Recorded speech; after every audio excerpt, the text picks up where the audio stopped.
नमस्ते बच्चों। आज का दिन सोमवार। आज की तारीख है 14 दिसंबर 2020।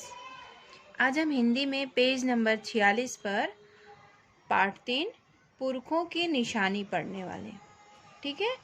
पाठ शुरू करने से पहले मैं आपको बता दूं पुरखों मतलब क्या होता है। पुरखों का अर्थ होता है हमारे पूर्वज। जैसे हमारे दादाजी हैं, हमारे नाना जी हैं, उनके भी जो दादाजी होंगे, उनके जो नाना जी होंगे, उनको हम बोलते हैं पूर्वज। मतलब एक पीढ़ी से दूसरी पीढ़ी, दूसरी से तीसरी, इस तरह जो हमारे पूर्वज लोग थे उनको हम बोलते हैं पुरखों। ठीक है। तो पुरखों की निशानी, इस पाठ को किसने लिखा है? उत्कर्षा आवटे ने, लेखिका ने लिखा है। ये स्त्री हैं, औरत हैं, तो उनको हम लेखिका बोलेंगे, लेखक नहीं बोलेंगे। अगर कोई आदमी ने लिखा होता तो उसको हम लेखक बोलते। इसको किसी औरत ने लिखा है इसलिए हम इसको लेखिका बोलेंगे। लेखिका का नाम है उत्कर्षा आवटे।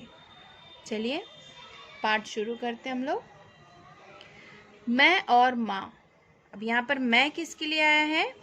ये लेखिका के लिए आया, उत्कर्षा के लिए है। तो उत्कर्षा और माँ, उत्कर्षा और उनकी माँ मामा जी के यहाँ गर्मी की छुट्टी मनाने गए हुए थे। उत्कर्षा और उनकी मम्मी कहाँ गई थी? गर्मी की छुट्टी मनाने के लिए मामा के यहाँ। जैसे आप लोग जाते हैं ना नाना के यहाँ, मामा के यहाँ।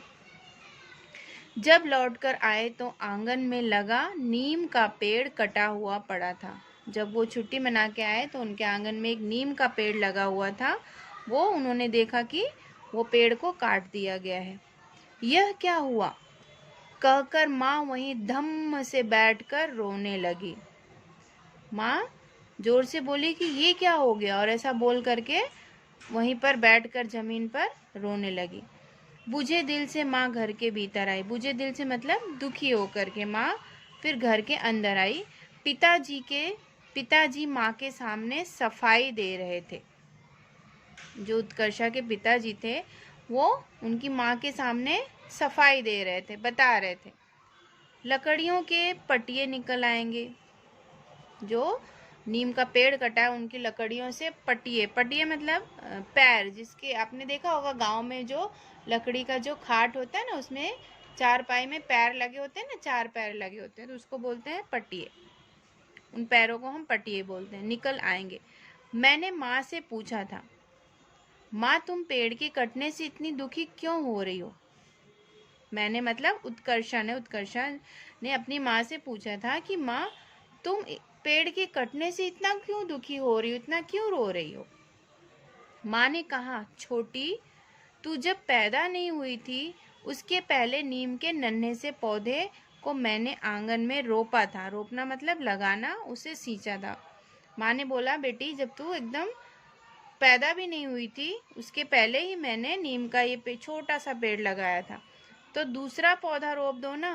बेटी ने बोला, तो उसमें क्या हो गया माँ, तुम दूसरा पौधा लगा दो।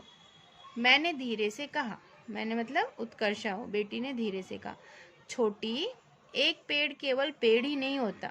माँ उसको प्यार से छोटी बुलाती थी, तो उन्होंने बोला, छोटी ये एक जो पेड़ है वो सिर्फ पेड़ नहीं होता, उसमें पूरा संसार, पूरी दुनिया उसमें रचा बसा होता है।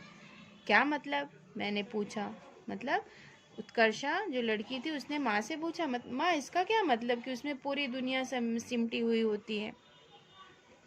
तो माँ ने क्या बताया, देखिए, छोटी उस पेड़ पर चिड़ियों के घोंसले थे, चींटियाँ और चींटे रहते थे। रात में बगुले आकर ठहरते थे। उस पेड़ ने हमें ऑक्सीजन दी। उस पेड़ को जो हमारे सुख दुख का साथी था हमने अपने स्वार्थ के लिए काट गिराया, कहकर माँ रोने लगी थी।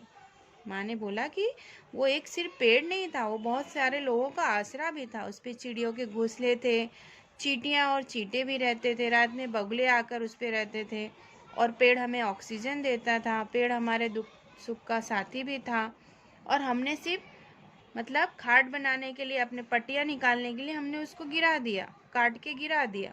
ऐसा कह के माँ रोने लगी। माँ के बहते आंसू मेरे सीने में जमा हो गए थे। उस समय ऐसा माँ को रोता हुआ देखकर मेरे सीने में भी एक कष्ट महसूस हुआ। कुछ साल बाद मेरा विवाह हुआ। मेरा मतलब उनकी बेटी जो उत्कर्षा थी उसका विवाह हुआ। तो जब वो ससुराल गई तो उन्होंने क्या देखा, उनके ससुराल में क्या हुआ, मेरे ससुर जी मकान बनाना चाह रहे थे। मेरे मतलब किसके? उत्कर्षा के। हमारे आंगन में पीपल का एक विशाल पेड़ था। विशाल मतलब बहुत बड़ा पेड़ था पीपल का। उत्कर्षा जब अपनी माँ के यहाँ थी तो नीम का पेड़ था। जब वो ससुराल में गए तो उनके ससुराल में उनके आंगन में पीपल का बड़ा पेड़ था। अगले दिन पीपल को काटने वाले आ गए। जब मुझे मालूम हुआ तो मैं बोली, यह पेड़ नहीं कटेगा। तो उनकी सास ने क्या बोला, उत्कर्षा की बहू यहाँ मकान बना रहे हैं, तुम्हारे ही काम आएगा। उनकी सास ने बोला, बेटा ये मकान बना रहे हैं, ये तुम्हारे ही काम आएगा। मेरी सासू जी ने कहा, अम्मा जी मुझे ऐसा घर नहीं चाहिए जो दूसरों को उजाड़ कर बनाया जाए। पीपल का पेड़ हमारे पुरखों की निशानी है। उन्होंने देखा था उत्कर्षा ने कि हमारे घर में ऐसा हो चुका था, माँ कितना रोई थी, हमारे पूर्वजों की निशानी है। क्योंकि ये पेड़ छोटे मोटे नहीं, ये बहुत बड़े हैं, बहुत कई सालों से ये लगे हुए हैं। तो ये हमारे पूर्वजों ने इन्होंने लगाया होगा। तो उसी बात पर उन्होंने बोला कि माँ, अम्मा जी मुझे ऐसा घर नहीं चाहिए जो दूसरों को उजाड़ कर बनाया जाए। दूसरों को उजाड़ कर मतलब पेड़ पंछियों के घोंसले उजाड़ करके, कीड़े मकोड़ों के रहने की जगह, चींटे चींटियों की रहने की जगह, मतलब उनका भी घर है ना, उसमें उनको उजाड़ कर बनाया जाए। पीपल का पेड़ हमारे पुरखों की निशानी है। इस पर निवास करते पखेरु मतलब पक्षी कहाँ जाएंगे, कहाँ जाकर बसेंगे। कहते कहते मैं जोरों से रो पड़ी।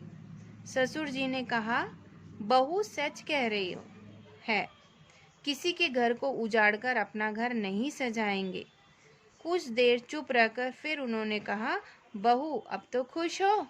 उनके ससुर जी ने, ये देखिए ये सास है उत्कर्षा की, ये ससुर जी हैं। जब काटने के लिए आए तो वो रोने लगी, और उन्होंने क्यों रोने लगी उन्होंने उसका कारण बताया।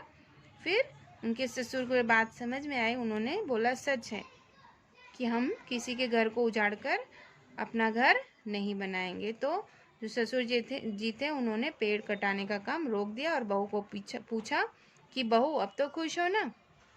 ठीक है, तो इस तरह से आप इस पार्ट को अच्छे से और पढ़ेंगे। एक बार दो बार इसमें पढ़िए, और इसमें से जो कठिन शब्द है उसको मैं लिख के भेजूँगी, उसको कॉपी में लिखना है।